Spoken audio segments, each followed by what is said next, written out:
Bonjour à tous et bienvenue une nouvelle fois sur Autoportrait pour parler de voitures, de belles voitures, de sacrées voitures aujourd'hui. Jaguar, jusqu'à présent, ça sentait la ronce de noyer, le cuir, parfois un peu le carbone et de temps en temps le cigare. Mais il y a comme de l'électricité dans l'air, puisque Jaguar, oui, est en train de se lancer dans la course au kilowatt derrière Tesla, premier constructeur majeur, voilà, à suivre Elon Musk, j'allais dire, on va tout de suite en parler, faire le point avec David Bucher.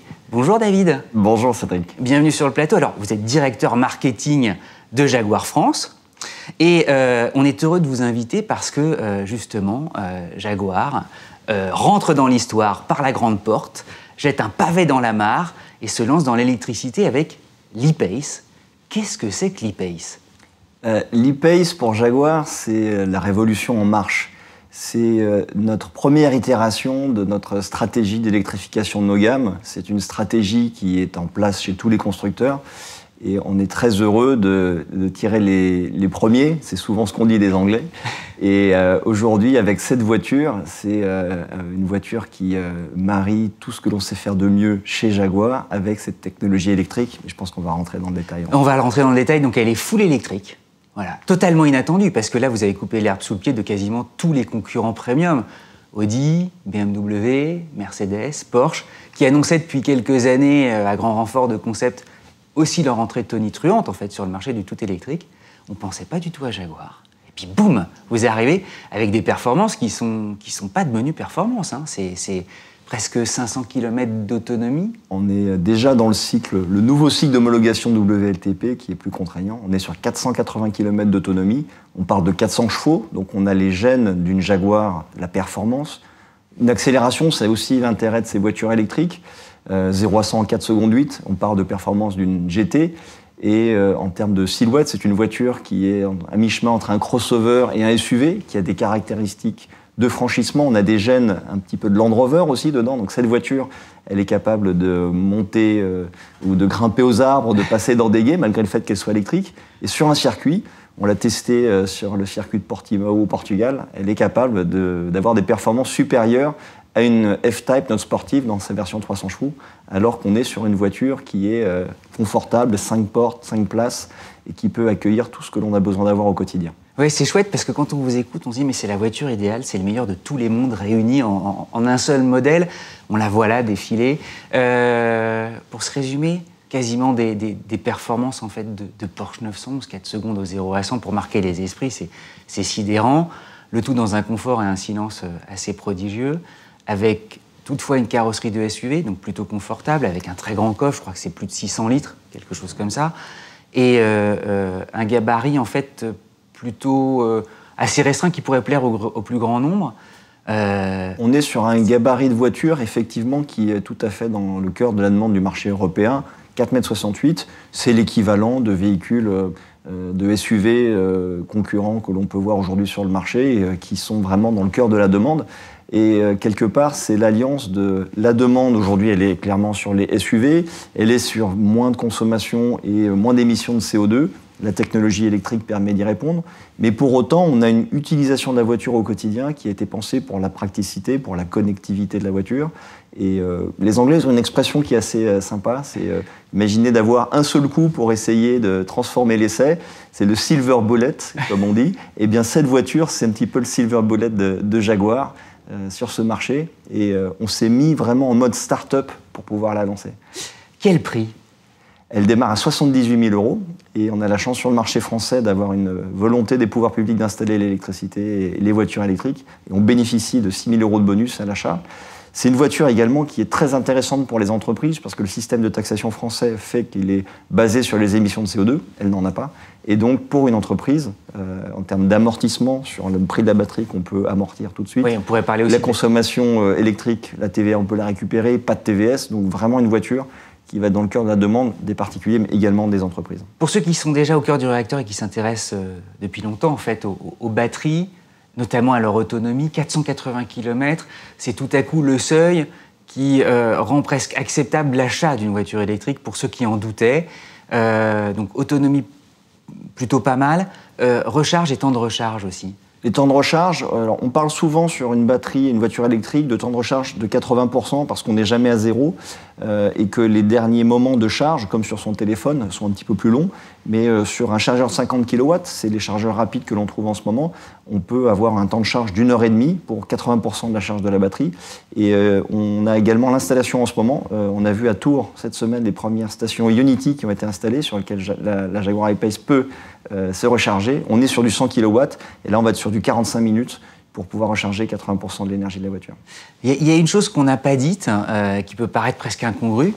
On la voit sur un circuit, un SUV sur un circuit. Normalement, ça ne va pas tout le temps ensemble, sauf pour la Jaguar E-Pace, parce qu'elle a une rigidité du fait d'un châssis en fait, en aluminium, en partie en aluminium, des batteries qui sont positionnées très en bas, donc c'est idéal pour la répartition des masses et le centre de gravité. Et alors j'ai eu la chance de la conduire. C'est d'une incroyable sportivité. On est vraiment surpris par ça. C'est finalement la force d'une voiture électrique. La batterie, effectivement, c'est un point important dans la voiture. Mais comme c'est une voiture qui a été conçue dès le départ pour intégrer cette technologie, on a pu le mettre au plus bas de la voiture. Ce qui fait que le centre de gravité est vraiment très très bas. On n'a plus de moteur dans la voiture, donc on a des porte-à-faux, les parties qui dépassent des essieux des voitures qui sont réduits. Ouais. Donc elle a les roues aux quatre coins, on a presque 3 mètres d'empattement, c'est la distance entre les deux axes. C'est ce qu'on retrouve normalement dans une grande berline de plus de 5 mètres. Là on a ça dans un gabarit plus court, donc beaucoup de place à l'intérieur. Le poids qui est le plus bas possible, 94% d'aluminium, c'est la voiture dans la gamme Jaguar où toutes nos voitures aujourd'hui ont une dose très importante d'aluminium, c'est celle qui en a le plus. Ça donne de la légèreté, ça donne également plus de rigidité torsionnelle à la voiture. On n'a plus de système de soudure, on est entièrement sur des technologies aéronautiques, rivetage, collage, qui garantissent cette rigidité. Et du coup, avec des trains avant issus de la F-Type, et pour le train arrière de la F-Pace, qui est notre SUV aujourd'hui qu'on a lancé il y a 2 ans chez Mariam Jaguar, on a une dynamique de conduite qui est vraiment incroyable. Pour convaincre les jaguaristes, parce qu'eux sont souvent... Jaguar, on le disait, c'est parfois un peu le manoir anglais, les gens touchent un chrome et ils prennent leur meilleure plume pour vous écrire. J'imagine qu'il y a eu des débats, tout à coup, en disant, on passe à l'électrique, on a tout à coup un design qui, sans être révolutionnaire, mais quand même bouge un peu les codes de Jaguar. Comment ça s'est passé en interne et quels sont les arguments, justement, encore une fois, pour convaincre ceux qui se diraient « Ah non, non, mais moi je ne crois qu'au 6 cylindres Jaguar ou au V8 ».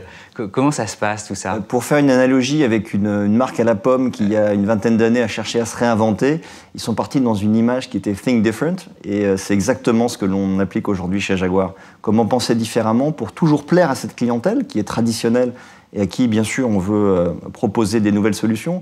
Mais aujourd'hui, on veut conquérir de nouveaux clients. Jaguar est sur une dynamique en termes de croissance sur le marché mondial. En moins de 5 ans, on est passé de 50 000 ventes à 180 000. On est sur une trajectoire. On a maintenant une gamme de SUV qui représente 80% de nos ventes. 3 modèles lancés en moins de 2 ans.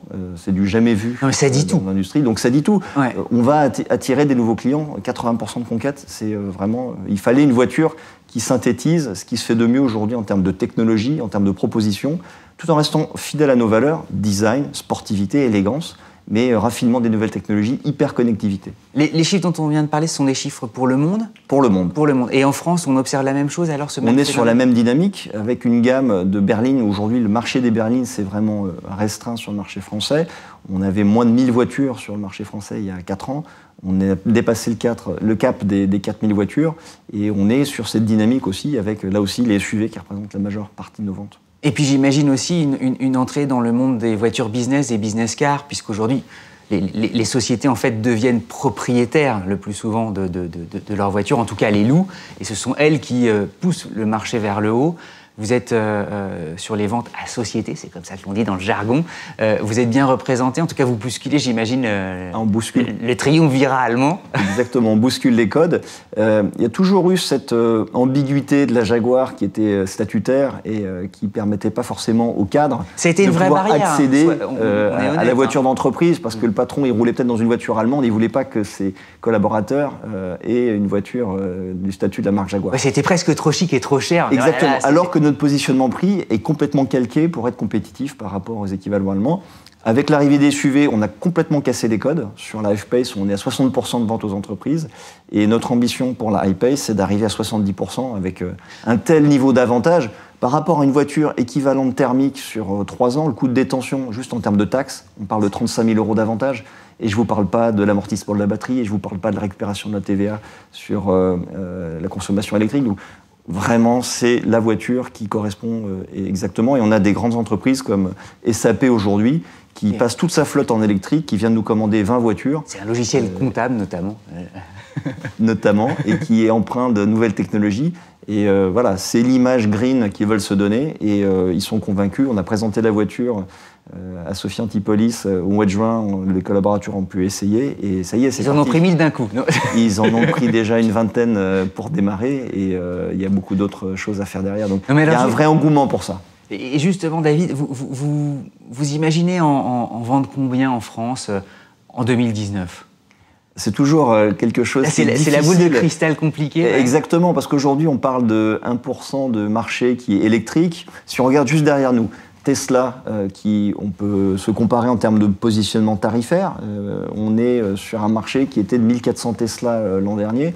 Voilà, c'est peut-être le potentiel. Ce qui est beaucoup. Sur des voitures qui avaient des valeurs quand même. Mais on pense 80 000, 100 000 €, hein, c'est de l'argent. Voilà. Et on pense qu'il y a un marché qui va se développer. Et on pense que 1 + 1 ne va pas faire 2, mais va faire plutôt 3 ou 4. Parce que tout d'un coup, si vous étiez en train de vous poser la question, est-ce que c'est le moment d'y passer, la multiplicité de l'offre va rendre crédible la solution. Et aujourd'hui, notamment la première question qu'on vous pose, électrique, mais l'autonomie, 480 km, c'est bien, mais dans la vie réelle, c'est quoi? Et moi, tout d'un coup, je veux partir en vacances, je veux faire 1000 km, qu'est-ce que je peux faire? On ne peut pas se contraindre dans cette liberté. Exactement. Et aujourd'hui, Jaguar a la réponse. C'est en tant que constructeur qui propose toutes les solutions de motorisation traditionnelles, essence diesel, mais également électrique, on va pouvoir apporter une réponse, et notamment à destination des entreprises, et leur dire, vous pouvez rouler, votre besoin au quotidien, c'est quoi? Vous faites 10, 20 km pour aller au travail, le week-end, vous avez éventuellement un petit déplacement à faire. Et le jour où vous avez besoin d'avoir un déplacement qui est plus important, on va vous proposer cette offre de mobilité. 8 semaines dans l'année, on vous apporte à domicile la Jaguar que vous voulez. Une F-Type, vous voulez vous faire plaisir un week-end? Vous partez avec la famille, une F-Pace pour emmener tout le monde à la montagne, vos vacances d'été. Vous partez à Barcelone en avion, il y a une voiture qui vous attend. 8 semaines, c'est compris dans votre contrat de location. Et donc, ça lève tous les freins sur l'électrique. Et donc là, on a un véritable message différenciant que seule une marque qui est capable d'avoir la pluralité de l'offre position globale. Ouais. Donc ça, on le lance dès le mois de septembre avec l'arrivée des premières Jaguar dans le réseau.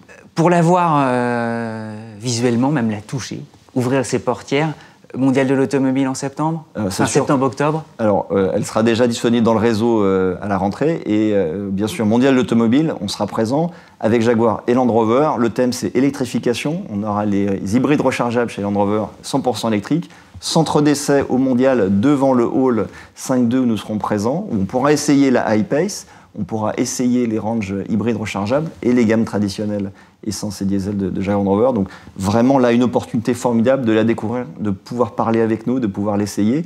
Et avec une surprise où on va communiquer et on va s'engager dans un thème musical. Et comment la data générée par la voiture peut transformer un set musical qui a été créé. Donc rendez-vous au mois de septembre, je vous en dirai plus, mais très intéressant dans la démarche et qui va parler à un nouveau public, plus jeune, plus connecté, en dehors de simplement notre monde automobile, parce que je pense que vraiment il faut penser différemment et voir différemment la marque Jaguar aujourd'hui. Bon, un tout nouveau monde, hein, dans tous les sens du terme. Merci David de nous avoir présenté tout ça. J'imagine qu'en plus c'est la première pierre électrique, l'E-Pace. Il va y avoir d'autres choses. On a annoncé pour 2020 que 100% de l'offre Jaguar Land Rover sera électrifiée, électrique pure comme la I-Pace, hybride rechargeable comme les Range Rover plug-in, et puis hybridification légère sur l'ensemble des moteurs thermiques que nous avons. Mais 100% de l'offre aura un dérivé électrifié 2020. Donc 2020, c'est demain. Oui, c'est demain matin. Ouais. Juste en termes d'investissement, on est sur un rythme aujourd'hui à 4,5 milliards de livres par an. Juste pour vous donner un point de référence, on parle de 16% de notre chiffre d'affaires qui est réinvesti en produits et technologies. Le benchmark aujourd'hui de nos concurrents est de l'ordre de 6 à 10%. Donc on surinvestit dans les produits et il y a une part significative de notre investissement qui est réservée à l'électrification de nos gammes. Bon, quand Jaguar devient plus seulement un constructeur automobile, mais une entreprise de la tech, hein, c'est ça, voilà. C'est exactement notre credo, absolument. Bon. Ben, merci beaucoup David, merci à tous de votre fidélité. Voilà, on va vous observer du coin de l'œil, on regardera tout ça, l'aventure de Jaguar, de ce nouveau monde qui s'ouvre. À très bientôt et à très vite pour de nouvelles aventures automobiles.